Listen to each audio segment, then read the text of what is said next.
Innovation en formation, deux mots qu'on entend partout, dans les conférences, sur les salons, dans les comités de direction et finalement au cœur de tous les projets de formation.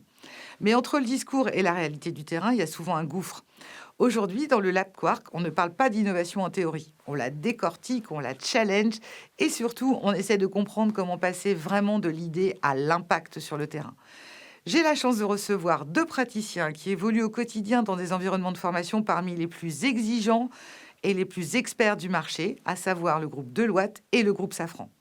Deux personnes qui ont décidé de coucher leur expérience dans un livre qui s'intitule Innover avec succès en formation et qui paraîtra le 9 septembre prochain. Florent Grisot-Verrier et Jean Recoulier, membres tous deux du club des Learning Activists, partagent avec nous une conviction. L'innovation en formation ne se décrète pas, elle se pilote.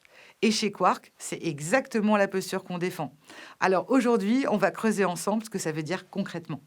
Bonjour Florent, bonjour Jean-Roch. Je suis ravie de vous recevoir pour ce Lab Quark aujourd'hui pour parler de votre ouvrage qui va sortir le 9 septembre, donc à la rentrée, dont le titre s'intitule Innover avec succès en formation, de la vision à l'impact opérationnel.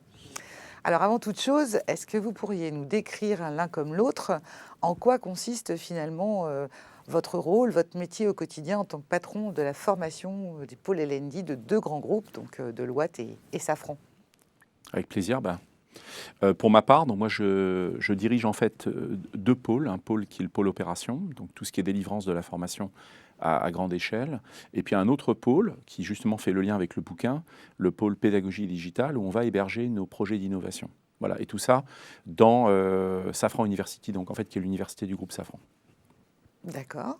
Et pour ma part, je pilote l'ensemble des équipes formation en charge de la montée en compétences des collaborateurs de Deloitte France. Donc deux missions, deux rôles importants effectivement dans deux grands groupes. Et je crois également que vous faites partie du groupe que vous appelez les Learning Activists. En quoi ça consiste en quelques mots? Les Learning Activists, c'est un groupe qui réunit un ensemble de directeurs, directrices formation de grands groupes français internationaux, qui a plus d'une vingtaine d'années d'existence, je crois, et qui se réunit régulièrement pour parler des succès, mais aussi des initiatives plus ou moins réussies que nous menons en formation et en pilotage d'actions de montée en compétences, avec une certaine vérité. Et c'est ça qui est important, c'est l'authenticité de nos échanges. Pour le décrire, vraiment, moi je le vois comme une intelligence de meute, un petit peu, où on échange avec vérité sur les technologies, les projets, les succès, mais aussi les échecs. Et on apprend ensemble. D'accord, donc une vraie prolongation finalement de toutes ces innovations que vous devez conduire, porter dans vos groupes pour pouvoir échanger justement avec vos pairs. Ça, c'est vraiment précieux en fait comme apport respectif. Et du coup, alors comment est venue la genèse de ce livre écrit à quatre mains justement? Qu'est-ce qui vous a, quel a été le déclencheur? Est-ce que c'était le cas parce que vous avez ensemble partagé un projet? Est-ce que c'est parce que vous partagez évidemment des visions et des connexions communes? Racontez-nous un peu ce phénomène-là. C'est peut-être un peu basé sur un constat qui est que la notion même d'innovation, enfin en tout cas dans les départements L&D des diverses entreprises, c'est une notion de plus en plus importante et qui est liée aussi, je pense, à un défi que doit relever la formation. Elle est très attendue dans sa capacité non seulement en effet à innover, mais surtout à délivrer. On va y revenir avec la notion d'impact. Par ailleurs, c'est surtout aussi une passion commune qu'on a tous les deux, celle de l'innovation. Et on s'est dit qu'il y avait beaucoup de choses dans le domaine en fait du learning, de la formation. Il y a énormément de livres.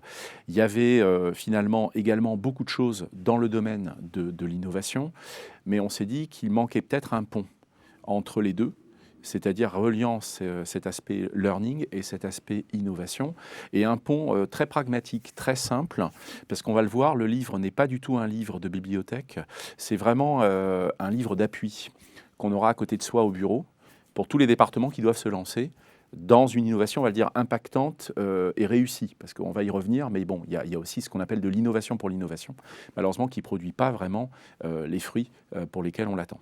Oui, alors justement, je crois que dans votre ouvrage, vous avez publié un résultat d'études d'OCDE qui mentionne, je crois qu'aujourd'hui, en moyenne, une innovation dure 2 ans, alors qu'elle durait 30 ans en 1987, pour être plus précise.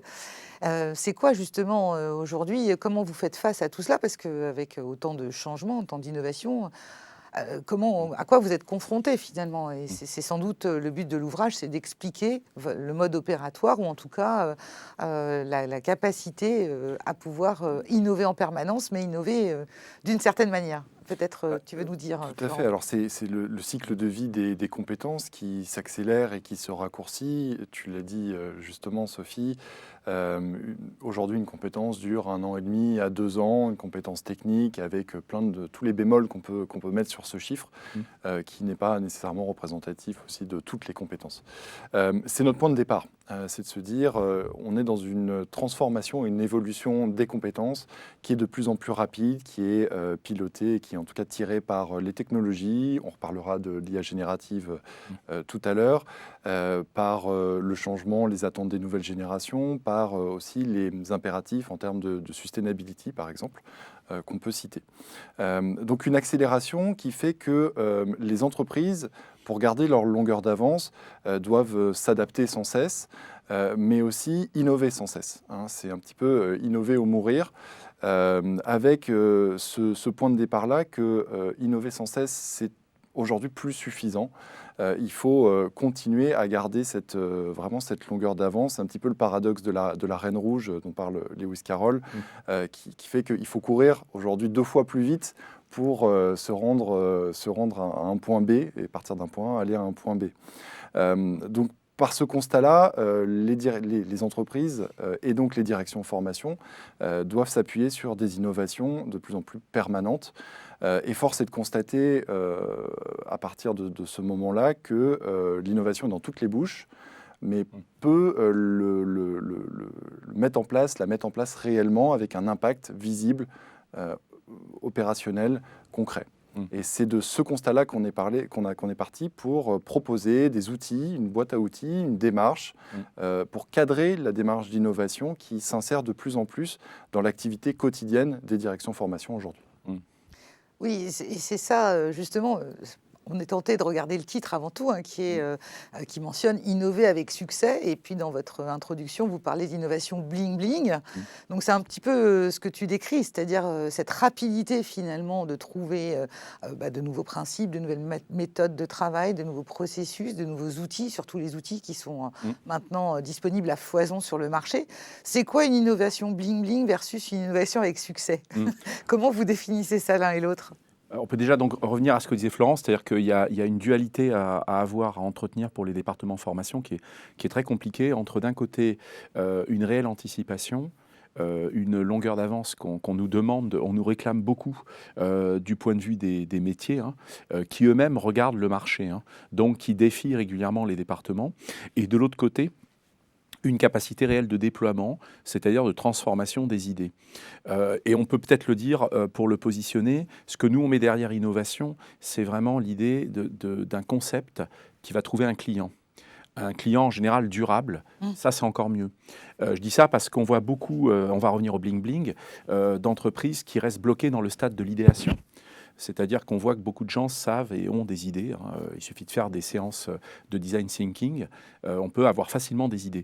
Par contre, le passage vraiment de l'idée, entre guillemets, du concept de l'invention à l'innovation, c'est-à-dire ayant trouvé un client durable, ça c'est une autre histoire. Et il y a assez peu, selon moi, de cette capacité de transformation dans les départements L&D de base.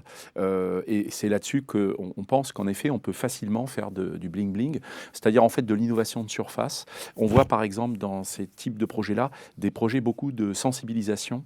Alors, en général, plutôt top-down, plutôt piloté par des acteurs de fonctions support comme les ressources humaines, mais en fait qui ne touchent pas le sol.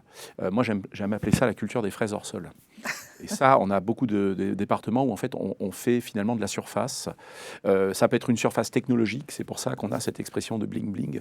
C'est-à-dire qu'on reste dans le comment, le moyen pour le moyen, mais on a oublié le résultat. Ça c'est facile de se faire piéger là-dessus. Oui, et toi, du coup, dans une société de conseil, c'est vrai que l'innovation, ça peut passer aussi par plein d'autres élucubrations, Mm. si je puis dire, hein, parce que Mm. l'innovation, ça passe aussi par des principes clés, des nouvelles méthodos.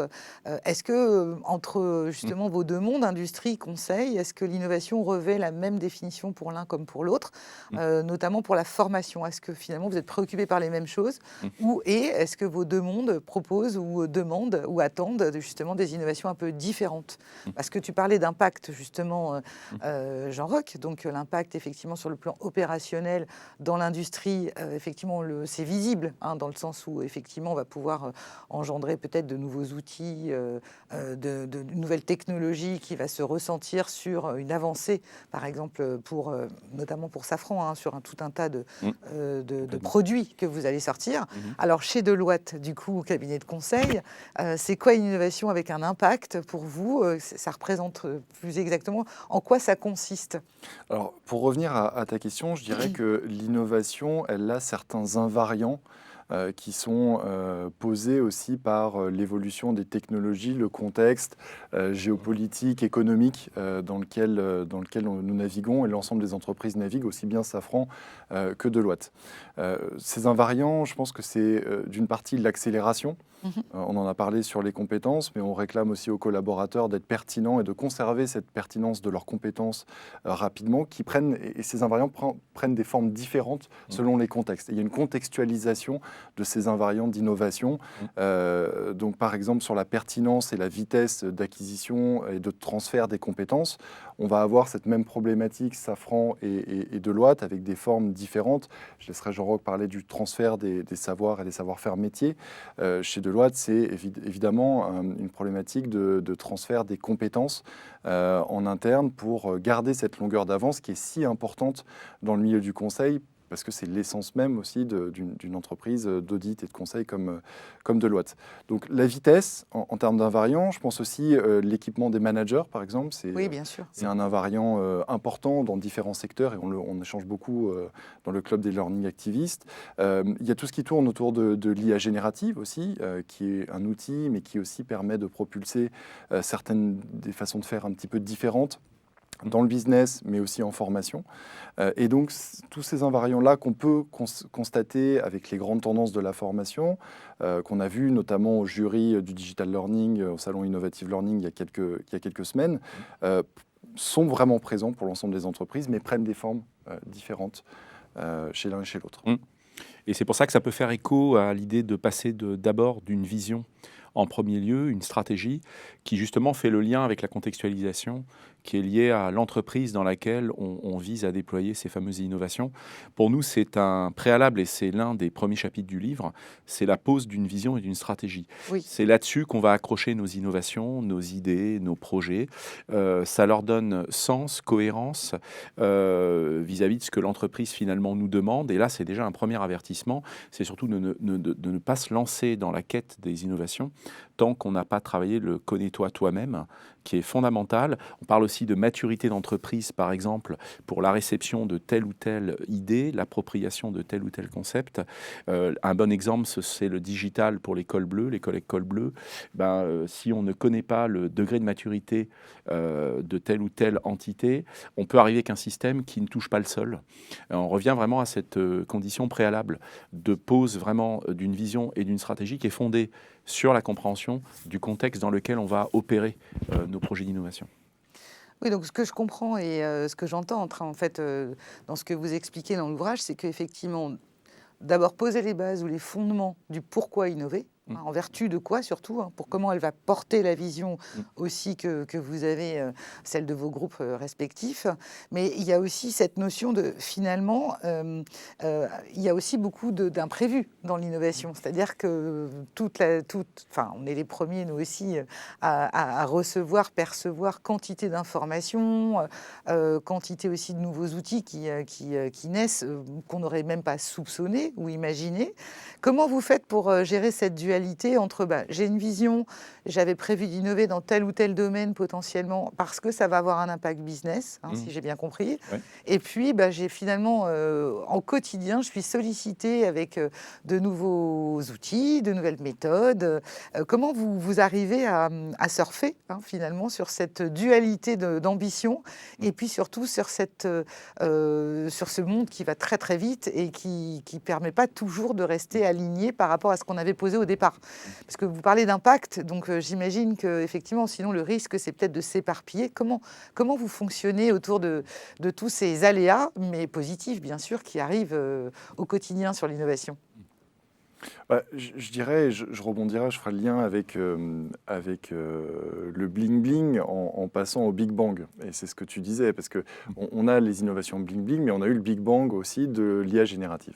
Oui. Et je voudrais un petit peu en parler en faisant écho à ta question. C'est que on voit depuis quelques années, relativement récemment, un nombre incalculable d'outils, de technologies autour de l'IA générative en formation, et donc des entreprises qui nous proposent différentes solutions. Et le risque est de se sentir un petit peu submergé par toutes ces solutions qui font fleuresse dans les salons et sur le marché. Je pense qu'il faut vraiment savoir raison garder et revenir aux fondamentaux. L'innovation pour l'innovation, c'est ce que Jean-Roch a dit, ça revient un petit peu à cultiver des fraises hors sol. Ça a l'apparence d'une fraise, mais ça n'en a pas le goût. L'IA générative ne fait pas exception. C'est ce que moi j'appelle l'IA presse-bouton. En réalité, l'IA nous permet d'accélérer sur, par exemple, la création de contenu, mais force est de constater que le vrai questionnement revient à se demander si ces contenus qu'on va créer en plus, grâce à l'IA générative, sont 10 fois meilleurs aussi. Oui, Si on ne le fait pas, on risque de créer plus de bruit pour les collaborateurs et pour le business, plutôt que de créer plus de valeur. Et je pense qu'il faut revenir aux fondamentaux dans ce cycle de la hype qui est l'IA et les technologies qu'elles nous permettent, et de se poser la question pourquoi on le fait, quelle est la raison d'être aussi de la formation et de l'innovation dans l'entreprise, et à quoi ça va servir concrètement pour les femmes et les hommes qui sont sur le terrain, en contact avec les clients ou dans les usines pour le business. Oui, alors finalement, on est sollicité et puis surtout, on a envie d'essayer tous ces outils qui nous permettent de facilement créer des contenus, notamment des contenus pédagogiques. Effectivement, ça permet de faire foisonner quantité d'informations, qu'on appelle souvent formation d'ailleurs, parce que l'IA permet de générer des contenus, mais est-ce que véritablement c'est un contenu avec des vertus pédagogiques? Comment vous faites de votre côté avec cette sollicitation continuelle et puis la possibilité que vous avez de créer du contenu en permanence? Je pense que l'IA, c'est un bon exemple de foisonnement d'idées. Il y a plein de belles choses et en effet, le marché nous propose régulièrement des nouveautés. Par exemple, en ce moment, c'est l'année de l'agentivité. Donc, les agents arrivent, par exemple, d'appui pour les managers. Il y a aussi les agents qui vont clairement travailler à notre place. Ça pose plein de questions. Et en même temps, pour nous, en formation, là encore, ça renforce vraiment le principe de d'abord faire primer quand même l'intention pédagogique avant le moyen. Et d'ailleurs, ce qu'on a remarqué, c'est que pour l'apprenant ou l'apprenante finale, tout ça doit être complètement agnostique d'un point de vue IA, parce que si on envoie un signal qui est par exemple qu'on produit des contenus entre guillemets low cost à base d'IA, ça peut provoquer un mauvais effet du point de vue de l'apprenant, qui lui n'est pas venu pour consommer en tant que tel de l'IA, mais pour se développer. Donc ça, c'est un avertissement quand même très important sur le positionnement qu'on va avoir avec ces dispositifs d'IA qui arrivent sur le marché vis-à-vis de ce qu'on veut en faire. Toujours pareil, dans une intention normalement qui devait rester initialement purement pédagogique. Donc je pense que pour le foisonnement des idées, la clé pour nous, c'est d'avoir quand même un fil rouge, une ligne directrice qui passe par une vision et une stratégie, qui va permettre d'ordonner un peu les idées. Et d'ailleurs, on le voit en interne, lorsqu'on les ordonne, on est beaucoup plus crédible vis-à-vis des parties prenantes avec lesquelles on interagit. Parce que si elles nous voient arriver tous les matins avec une nouvelle idée, on va perdre en crédibilité. Oui, c'est ça. C'est-à-dire que il faut essayer d'établir la frontière entre je propose des choses parce qu'il y a effectivement énormément d'offres qui nous permettent d'aller plus vite, plus loin, mais il ne faut pas confondre vitesse et précipitation dans la mesure où finalement, si je foisonne et d'idées et de contenu, le risque, c'est effectivement en termes d'image, comme tu le disais à l'instant, on le voit bien. D'ailleurs, dans tous les secteurs, c'est à peu près la même chose, où effectivement l'envie est là de dire je vais donner encore plus de matière pour mes apprenants, mais finalement, si la matière elle n'est pas au rendez-vous en termes de qualité et d'impact dont vous parliez tout à l'heure, eh bien, finalement, on passe à côté de l'innovation, en tout cas, qui propose ou qui suggère une amélioration en continu. Tu citais justement tout ce foisonnement d'outils et puis qui permettent de produire des contenus en grande quantité, où finalement, l'envie est là de se dire je vais proposer encore plus de contenu à mes apprenants, mais finalement du contenu de mauvaise qualité au risque de délivrer une image moindre finalement de mon œuvre de formation. Et dans votre ouvrage, vous citez une phrase, vous dites que finalement votre objectif et votre enjeu justement, avec l'innovation notamment, c'est de passer d'une image de centre de coût à un département L&D qui est un actif stratégique pour l'entreprise.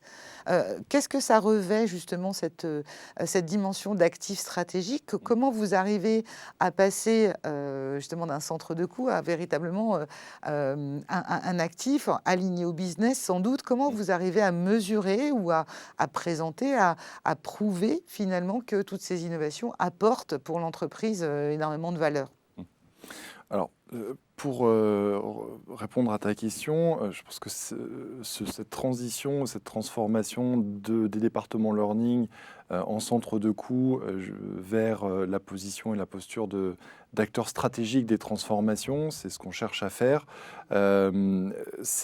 Pourquoi on le fait? C'est d'abord lié aussi à ce dont on parlait au tout début sur l'accélération des compétences et finalement aussi le passage d'une logique de stock, une logique de catalogue, comme beaucoup d'entreprises le faisaient il y a quelques années et le font toujours aujourd'hui, vers plutôt une logique de flux, c'est-à-dire d'apprendre en continu, en permanence, se renouveler et renouveler ses compétences. Et pour faire ça, les départements Learning et Développement ont dû opérer une mue, c'est-à-dire de vraiment passer d'une position de délivrer des formations et des contenus sur mesure, sur demande, à une logique d'architecture d'écosystème apprenant qui va réunir l'ensemble des conditions de possibilité de l'apprentissage en continu et en permanence. Et ça, c'est ce qu'on cherche à faire depuis plusieurs années. Ça s'est accéléré encore avec l'IA générative. Mais dans cette optique-là, il est vrai qu'on ne cherche plus forcément à créer des parcours très longs, très, très spécifiques, qui prennent longtemps, ou aller répondre à une demande. On va le faire, bien sûr, mais on va aller chercher beaucoup plus l'architecture de ce panorama en détectant les signaux faibles, en détectant les besoins et en s'appuyant, en tout cas je parle pour Deloitte, de plus en plus sur la data formation, qui est une vraie mine d'or pour nous, qui nous permet de voir là où se trouvent les vrais besoins en termes de compétences aujourd'hui, mais aussi où sont les signaux que nous font remonter nos apprenants pour les compétences dont ils ont besoin demain pour piloter et travailler au jour le jour dans leur activité. Donc je dirais vraiment passage d'une logique de stock à une logique de flux, s'appuyer sur la data formation, sur les outils, également formation, pour être capable de démontrer l'impact et de démontrer finalement la pertinence des actions à travers l'innovation, des actions formation pour les apprenants et pour le business. Tu veux rebondir du coup, Jean? Oui, je pense que c'est la logique de flux, c'est pour nous le défi de se rapprocher du travail. Justement, par rapport à une logique d'offre sur étagère, on nous demande de plus en plus de connecter en fait les projets d'innovation avec la réalité terrain, la réalité travail. Ce qui d'ailleurs chez Safran est très important. On a pratiquement 45 000 opérateurs, opératrices, techniciens, techniciennes, donc entre guillemets nos cols bleus, sur lesquels justement on va devoir aller vers eux et ne pas les attendre en fait sur le campus. On le voit bien, il y a un mouvement inverse. Donc c'est plus de mettre les conditions d'apprentissage au poste de travail en allant vers eux avec des notions très importantes donc de connexion au travail, de compréhension préalable du travail et des méthodes pédagogiques qui vont nous permettre de glisser vers ce travail en faisant et en procédant à ce qu'on appelle de l'ancrage et de l'appropriation, parce qu'on voit aussi que nos innovations sont aussi, pour moi, jugées à l'aune de leur durée. C'est-à-dire le degré d'appropriation dans le temps on va pouvoir observer relativement à des innovations sinon qui pourraient durer quelques temps et puis disparaître aussi rapidement. Et c'est en fait là le vrai défi, c'est d'arriver à durer. Et on voit d'ailleurs des réflexions, on peut prendre l'exemple puisque nous, on vient de changer de tactique de tout ce qu'on appelle SBO, la partie orientation compétences, donc la partie skill-based organization, qui fait florès depuis plusieurs années, mais en fait qui reste très complexe, parce que très souvent poussé dans un mode descendant, par des parties prenantes qui n'ont pas la main avec le terrain, par exemple, mais pas seulement les ressources humaines. Et on voit qu'en réalité, l'installation d'une formation connectée compétences se passe, à mon avis, nettement mieux en étant plutôt bottom-up, en partant du sol, ce qu'on appelle, nous, finalement, des compétences tirées par le besoin. Oui. Et on vient de changer de tactique. Donc, on n'a plus de prétention à avoir un système de gestion à base large des compétences, du moins pour le moment. On est plutôt en train de tester ce qu'on appelle donc désormais les matrices de polyvalence et de polycompétences directement au poste de travail. Car là, en fait, l'opérationnel sait ce qu'il veut. Oui. Et donne une force considérable au système qui vient optimiser un existant, mais ne prétend pas créer toute l'organisation des compétences qui sont en fait déjà connues sur les flores, les lignes de production. Et donc pour nous, c'est un énorme avantage parce que ça va crédibiliser très rapidement ce qu'on va faire, au risque sinon, on revient à la culture des fraises hors sol, de rester en fait suspendu dans une idéation qui ne va pas donner ni appropriation ni ancrage. Oui, alors ce que tu cites justement, ça demande d'abord beaucoup d'observation, donc d'être une présence sur le terrain, et ça c'est aussi fondamentalement changeant, même si tout le monde prétend effectivement faire de la formation en étant partie du terrain. Je reprends ce que tu disais tout à l'heure, il y a quand même eu jusqu'à assez tardivement encore un plan de formation qui n'est plus ni moins qu'une remontée avec des choses qui se font peu ou prou. Alors il y a toujours des besoins bien sûr récurrents, ça on ne peut pas le nier bien entendu. Du coup ça suscite une autre organisation, ce que tu disais Jean-Roch, et puis notamment finalement un nouvel état d'esprit, c'est celui d'être en veille.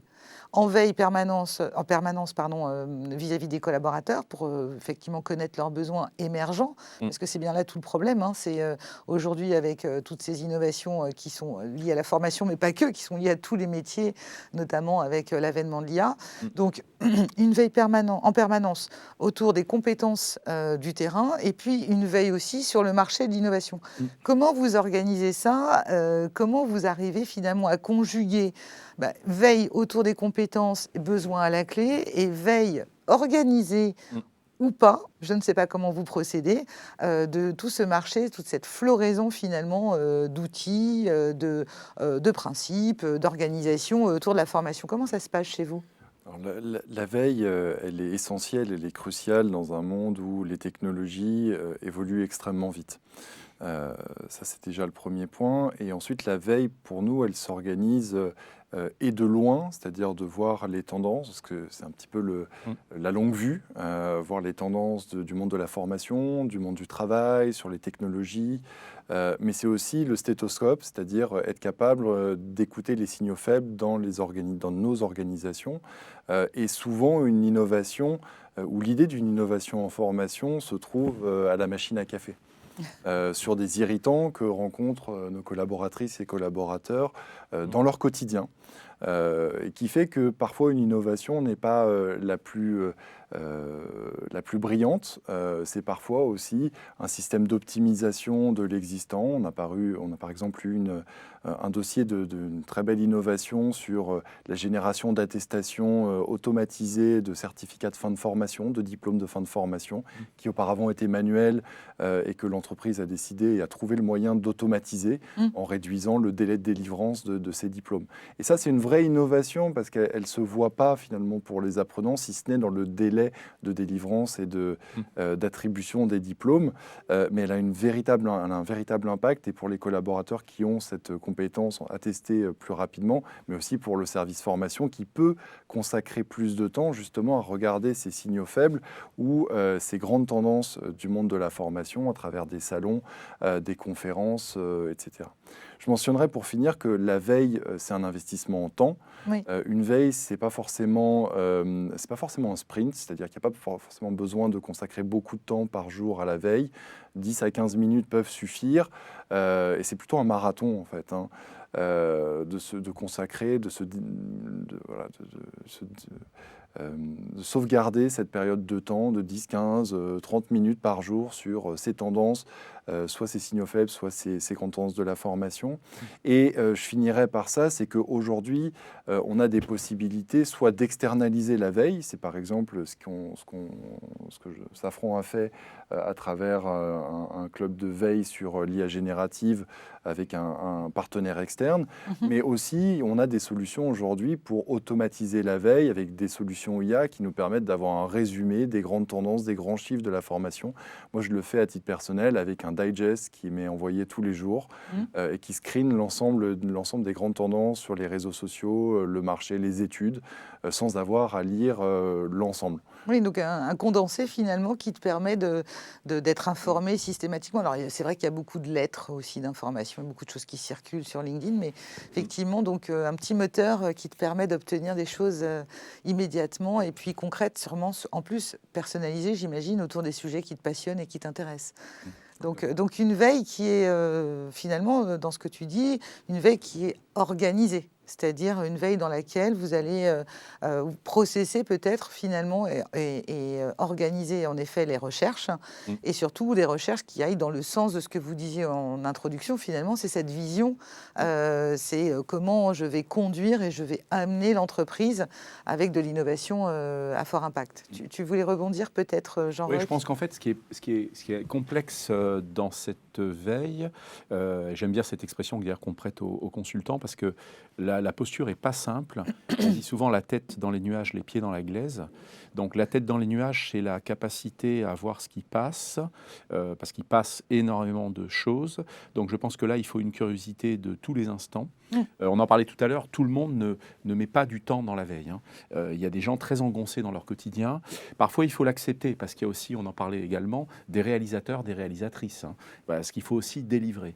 Donc la tête dans les nuages, c'est vraiment une curiosité vraiment d'attraper les choses. Les pieds dans la glaise, c'est là qu'est le truc, c'est qu'il faut les relier, les rallier à son propre contexte. Donc il faut savoir ce qui va compter chez soi et à contrario, ce qu'il faut savoir abandonner. On voit parfois des phénomènes de mimétisme entre entreprises qui essaient de se copier, mais il faut savoir que ça s'arrête aux portes de la culture. Autrement dit, c'est la fameuse phrase, on en parle beaucoup avec Thierry Bonetto qui nous l'a ramené de Peter Drucker, la culture mange la stratégie au petit déjeuner. Si on a tendance à trop copier-coller, alors que les deux entreprises sont extrêmement différentes, ça va tout de suite à l'échec. Donc le connais-toi toi-même, les pieds dans la glaise, la connexion avec le business, mais surtout la connexion avec la vision entreprise, là où il faut l'amener, c'est l'essentiel, c'est le prisme qui permet d'attraper que les parties utiles. Parce qu'on peut aussi rester piégé dans les nuages. Il y a tellement de choses, et d'ailleurs il y a de belles choses. Le problème, c'est à quoi ça sert chez moi. C'est ça. Alors ça, c'est le vrai défi de cette espèce de dualité, la tête dans les nuages, les pieds dans la glaise. Pour gagner, pour moi, le pari de l'innovation, il faut les deux. Oui, et puis comment finalement on garde la tête froide face à tout l'enthousiasme qu'on peut avoir vis-à-vis d'une innovation, parce qu'il y a plein de choses qui nous épatent, mais au final, à quoi sert-elle? Quelle est son utilité, comme tu le disais, chez moi, et dans l'absolu aussi, pour en revenir à ce qu'on disait tout à l'heure, sur l'innovation pédagogique qui a de l'impact, on revient finalement à ce qu'on disait il y a quelques années autour de la formation digitale, quand on parlait d'effet waouh.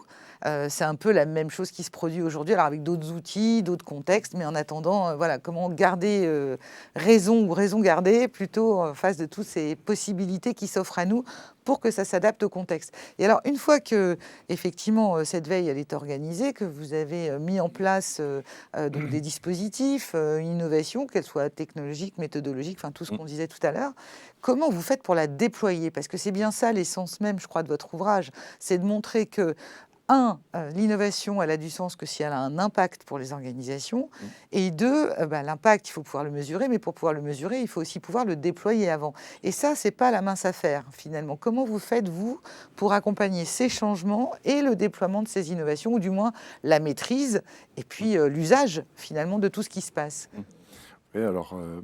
plusieurs choses et on propose un certain nombre d'outils dans l'ouvrage qui sortira en septembre. Mais pour revenir, je pense, revenir à ta question, je pense qu'il ne faut pas perdre cet enthousiasme non plus, cet esprit du débutant qui nous fait essayer, expérimenter des nouveaux outils, même si on ne sait pas aujourd'hui où est-ce qu'on va les mettre et s'ils vont être déployés de manière plus industrielle dans nos entreprises. Le Graal, c'est bien sûr de déployer ces innovations et de les industrialiser. Mais pour passer finalement de cette phase d'expérimentation, de test à l'industrialisation, il y a un certain nombre d'étapes qu'on détaille dans l'ouvrage, avec une étape particulièrement cruciale qui est de passer cette vallée de la mort entre le POC, donc le Proof of Concept, où on va tester sur un petit périmètre de 20, 50, 100 apprenants, au déploiement grand format, à large échelle, auprès de plusieurs dizaines de milliers de collaborateurs. Et ce qu'on a mis en exergue dans l'ouvrage, c'est sur ce moment-là, qui est particulièrement crucial, finalement, il s'agit moins de technique que de capacité à conduire le changement en interne et à s'appuyer sur les bons interlocuteurs pour le faire. On oublie un certain nombre de parties prenantes en général quand on veut mettre en place des produits d'innovation. Par exemple, les RH, la communauté des RH, les instances représentatives du personnel, etc., etc. Il y en a un certain nombre qu'on a listés et qu'il ne faut pas oublier si on veut pouvoir convertir et passer ce seuil d'adaptabilité, tout en gardant en tête que ce n'est pas dramatique si un proof of concept échoue. C'est même pour ça qu'on le fait, c'est pour le mesurer finalement au principe de réalité de l'entreprise. On estime environ que 70 à 80% des POC échouent et c'est normal. Et c'est plutôt bon signe en réalité d'échouer parce qu'avec cet échec, on peut rentrer dans une dynamique de test and learn, d'apprendre pourquoi ça n'a pas fonctionné. Parfois, c'est le timing. J'ai vu ça dans mes expériences, on a vu ça dans nos expériences respectives. Parfois, ce n'est pas le bon moment de poser une innovation, alors même que l'innovation est pertinente et potentiellement a de l'impact. C'est souvent ça. Ça peut être d'autres facteurs qui nous font aussi nous re-questionner, nous font adapter la méthodologie de mise en place de ces POC à l'aune de ces échecs, qui ne sont pas en réalité des échecs, mais des occasions d'apprendre. Oui, je rebondis juste avant que tu répondes, Jean-Roch, à cette notion de POC. En fait, il y a quand même une idée reçue qui dit l'innovation, ça coûte cher. Tu parles des POC, justement, tu dis que 70 à 80% de ces POC échouent potentiellement. Alors, est-ce que véritablement ça coûte cher et comment on définit le ça coûte cher? Parce qu'en fait, c'est une idée reçue. L'innovation coûte cher, le POC coûte cher. Comment vous l'avez défendu? Comment vous le définissez? En gros, qu'est-ce qui fait cette définition du mot cher pour un POC dans l'innovation? Je pense que, alors, déjà, tout est relatif par rapport à ce que Florent dit, c'est-à-dire le passage à l'échelle, où là, ça peut concerner des milliers de collaborateurs et collaboratrices. Le proof of concept, nous, on le définit souvent quand il y a un partenaire à bord comme un gagnant-gagnant, qu'on va quand même financer, parce que le partenaire aussi met du temps. Ça va coûter, en général, pour nous, un POC, en moyenne, nous coûte entre 8 et 10 000 euros. D'accord. C'est un budget qui est réservé, qu'on appelle non récurrent pour l'innovation chaque année. Donc une poche budgétaire qui est faite que pour ça. Vous voyez bien qu'avec ça, on ne soutiendrait pas un déploiement mondial. On a juste une poche de budget non récurrent. Et le but, on va le voir, c'est de passer en récurrent, c'est-à-dire qu'il y a une prise de relais financière par les entités si on réussit le passage de la vallée de la mort, c'est-à-dire le passage à l'échelle. Il faut vraiment distinguer les deux, parce qu'un département LND n'a pas non plus de capacité budgétaire infinie. Donc, on fait très attention à ce non récurrent. Néanmoins, il faut le prévoir.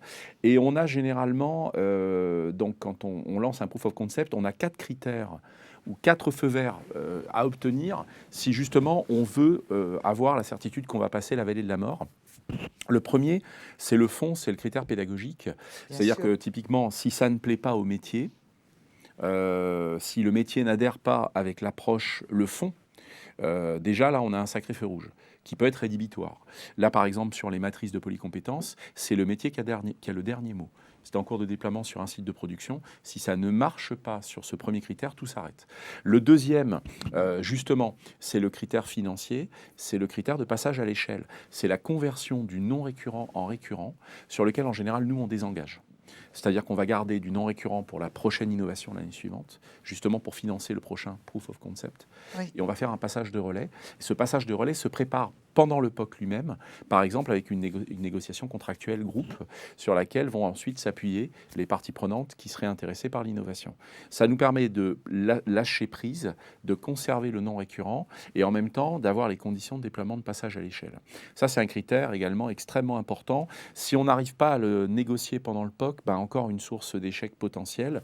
On va rester stuck, bloqué, entre guillemets, sur un palier, mais on ne le dépassera jamais. Le 3, qui peut être alors là, terrifiant pour les partenaires qui s'engagent avec nous, c'est le critère sécuritaire. Et évidemment RGPD. Bien sûr. On le voit avec l'arrivée de l'IA, par exemple l'arrivée de la voix. C'est un nouveau palier de complexité RGPD que maintenant il faut gérer.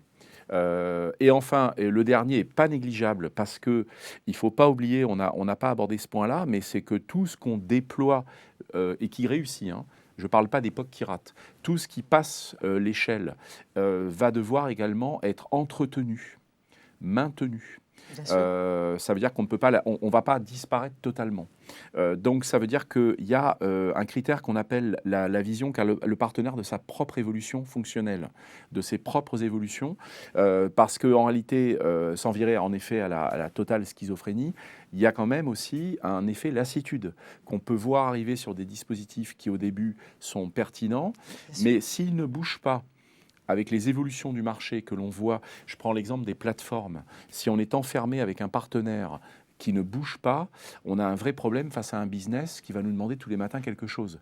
Et donc, il faut faire très attention à ne pas s'enfermer, là encore pendant le POC, on le vérifie, avec un partenaire qui n'a pas de capacité finalement ni de vision, ni d'investissement, et avec lequel on pourrait être bloqué par la suite. Ça, c'est des éléments vraiment prégnants, et on prend le temps pendant le POC de tous les vérifier. C'est pour ça que c'est un peu ardu, Oui. Mais c'est fondamental pour passer l'échelle, le passage à l'échelle. C'est très important ce que tu dis, notamment la notion de roadmap, en fait, parce qu'il n'y a pas que la roadmap du partenaire avec l'évolution produit, il y a la roadmap du marché. Et au-delà de ça, donc, quand tu conçois un nouvel outil qui, à date, on va dire, a les meilleures fonctionnalités, comment ce partenaire va se doter et va pouvoir se doter, parce que des fois, ce n'est pas simplement une volonté, c'est aussi une capacité, à rester toujours compétitif face au marché qui va voir des nouveaux acteurs sans arrêt développer et se focaliser sur un seul produit, là où lui, il en a plusieurs. Alors nous, on est confrontés un peu à ça aussi aujourd'hui. C'est pour ça que j'en parle malheureusement avec réalisme. Oui. Effectivement, quand on lance un nouvel outil, il faut pouvoir voir large et loin pour pouvoir s'assurer que cet outil sera toujours compétitif, comme tu disais, au-delà de l'effet lassitude. Ça, c'est encore autre chose. Ça, c'est dans l'adoption, mais même dans la fonctionnalité même du produit, comme tu disais à l'instant, en fait. C'est pour ça, en fait, c'est vraiment ce que disait Florent avec les parties prenantes, c'est un véritable écosystème. En fait, les partenaires avec lesquels on engage, eux-mêmes nous garantissent des évolutions potentielles, eux-mêmes face à, par ricochet, un marché extrêmement dynamique. Là-dessus, nous, on a un peu changé de perspective. On part vraiment maintenant avec des partenaires de spécialité et plus vraiment des généralistes. Parce que c'est très compliqué aujourd'hui d'être généraliste. Parce qu'il y en a partout. Alors on se dit, on va plutôt sur des partenaires qui en gros jouent du violon, mais pas de la guitare, mais qui jouent très très bien du violon, parce qu'ils ont des capacités d'investissement. Et d'ailleurs, on l'a vu aussi, des capacités d'argumentation face au métier, qui ne se gênent pas pour challenger pendant l'époque, sur un sujet qui finalement ils connaissent sur le bout des doigts. Alors qu'un généraliste pourrait être multi-instrumental, mais dès qu'on va rentrer dans des perspectives métiers assez bas niveau, seraient peut-être mis en difficulté. Voilà, ça c'est un changement de perspective pour nous. Et pour finir là-dessus, je me dis, quand je vais au Learning Tech, je me dis aussi par rapport à toutes les startups qu'elles ont du mérite, parce que tu vois la vitesse à laquelle l'IA s'insinue dans les dispositifs. Et cette année, c'était la bataille des agents. Il y en avait sur tous les postes. Et tu te dis, le facteur de différenciation, le différentiel entre eux, c'est un sacré défi. Oui, puis même d'un outil à l'autre, en fait. Nous, on le voit avec la génération de nos 2 produits qui utilisent l'IA, qui sont BlendGen et puis Good Grades. Eh bien, ça fait déjà le 4e agent que nous avons, enfin, le 4e LLM qu'on a changé pour que l'outil soit toujours plus compétitif. Donc, ça demande effectivement une réadaptation en permanence et puis une volonté, une capacité et de la ressource, en fait. Donc, effectivement, pour pouvoir développer et continuer à développer un produit qui reste prégnant. Alors, si on résume tout ce qu'on vient de se dire depuis tout à l'heure dans votre ouvrage qui est découpé, je crois, en 5 grands chapitres, où finalement vous décrivez vos intentions, d'où partent les innovations, comment émerge une idée, en tout cas, ou comment vous poursuivez une idée, parce que des idées, je crois que vous en avez plein, et vos équipes, c'est la même chose. Donc, comment vous poursuivez une idée, donc en lien avec la vision, comment derrière vous allez organiser la veille, comment vous allez passer de l'intention à l'action, au POC, comme vous venez de le décrire. Et puis surtout le côté justement impact que vous avez, sur lequel vous avez insisté, parce qu'effectivement, pour avoir de l'impact, il faut déployer, il faut accompagner ce changement, tout ce que vous venez de nous décrire. Moi, j'ai envie de résumer un peu votre ouvrage autour d'une phrase que vous avez d'ailleurs décrite vous-même dans l'ouvrage, qui est finalement: l'innovation ne se décrète pas, elle se pilote. Pour conclure, comment vous enrichiriez cette phrase de votre côté? Qu'est-ce que ça revêt pour vous, cette notion de pilotage de l'innovation? Je dirais que l'innovation n'est pas l'invention, on en a parlé. L'innovation, c'est aussi adapter des choses nouvelles pour répondre de manière inédite à une problématique métier. Donc, et je dirais que l'innovation, c'est pas une liberté naïve d'utiliser telle ou telle technologie parce qu'on les a vues en salon ou parce que ça nous semble intéressant, mais c'est plutôt la liberté de se poser très tôt des contraintes business et un format d'innovation cadré avec une démarche projet, on n'en a pas parlé, mais avec des étapes projet qui partent d'un cadrage effectivement budgétaire à un POC, à un déploiement, en passant par du change management, avec des méthodologies qui sont très détaillées et qu'il nous faut respecter à la lettre pour pouvoir avoir les meilleures chances de passer de l'idée à l'impact. Oui, je pense que ça, en plus, et c'est un peu le but du bouquin, avec les outils d'appui qu'on a parsemés dans l'ensemble des 5 chapitres, je pense que ça a une vraie vertu professionnalisante. Pour ce qui était peut-être hier un à côté, qu'on a improvisé un peu, ne se décrète pas. Là, on est plutôt dans le pilotage au sens maîtrisé, de l'amont à l'aval, de choses vraiment utiles et impactantes pour l'entreprise. Et pour moi, c'est la clé pour qu'un département L&D soit respecté par des métiers qui, il faut le dire, sont également très opportunistes, surveillent le marché presque autant que nous. D'ailleurs, se lancent régulièrement dans des expérimentations avec ou sans nous. Et donc, il y va, c'est lié à l'image qu'on va générer, de crédibilité vis-à-vis de ces métiers-là. Donc, pour moi, c'est une façon aussi de se professionnaliser sur un sujet qui va crescendo, mais en restant vraiment arc-bouté sur l'idée qu'on est là pour finalement produire un résultat, un impact, et que finalement tout le reste ne devrait relever, comme pour l'IA tout à l'heure, que du simple moyen.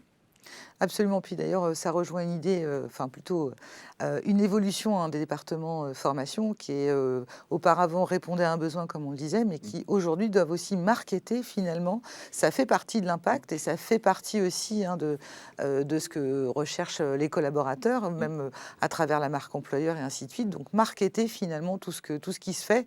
Et bien évidemment, il faut que ce que vous produisez ou ce que vous proposiez soit en adéquation avec les éléments business pour pouvoir attirer des nouveaux talents. Oui. C'est même dans le cahier des charges que nous confient les métiers, il faut le savoir, qui sont quand même nés dans le guidon, c'est-à-dire dans tous les sites qu'on a, nous. On aime bien cette expression avec Frédéric Henrion, qui dirige l'université. les sites sont bloqués dans un rapport quasi exclusif charge-capacité. Il y a toujours l'un pour l'autre et l'autre pour le premier. Donc, on nous a confié aussi la mission de la longueur d'avance. C'est-à-dire que le métier n'a généralement pas le temps, quoique, d'aller expérimenter des choses. Par contre, cette longueur d'avance doit se doubler d'une réalité opérationnelle. Si on devait rester, donc on revient aux nuages, dans les nuages, on aurait très vite un problème de crédibilité, c'est-à-dire que les gens ne verraient jamais rien de concret au sol, c'est-à-dire dans leur propre organisation. Donc on nous attend vraiment dans les deux mondes, ce qui n'est pas une position facile à tenir hein, vis-à-vis des métiers, mais c'est clairement dans le cahier des charges qu'on nous a confié, l'université ou les départements doivent veiller pour les autres, à défaut qu'ils puissent vraiment le faire. Ils ne sont pas dans les bonnes conditions pour ça, mais surtout les atteindre en termes de réalité opérationnelle. Écoutez, votre ouvrage a l'air d'être passionnant. Je suis moi-même impatiente de pouvoir le découvrir. Comment peut-on faire si on a envie de le lire en avant-première? Est-ce qu'il y a un mode opératoire que vous nous confiez pour pouvoir inviter nos auditeurs justement à en commander un? Alors, ils sont déjà en ligne sur la plupart des sites. Précommandé sur les sites marchands dès aujourd'hui. Et puis une sortie de l'ouvrage dans l'ensemble des librairies le 9 septembre 2026. Parfait. Donc, je rappelle le titre de votre livre, « Innover en formation avec succès ». Hein, Chez Duno. Chez Duno, exactement. Donc, je serais ravie d'être en avant-première, une de vos lectrices, et bien sûr d'en apprendre encore davantage, notamment sur le côté opérationnel, mise en œuvre des innovations dans toutes les entreprises, et en tout cas avec vos expériences riches et impactantes justement pour nos quotidiens. Merci encore Florent, merci encore Jean-Roch, et puis au plaisir de vous retrouver très rapidement.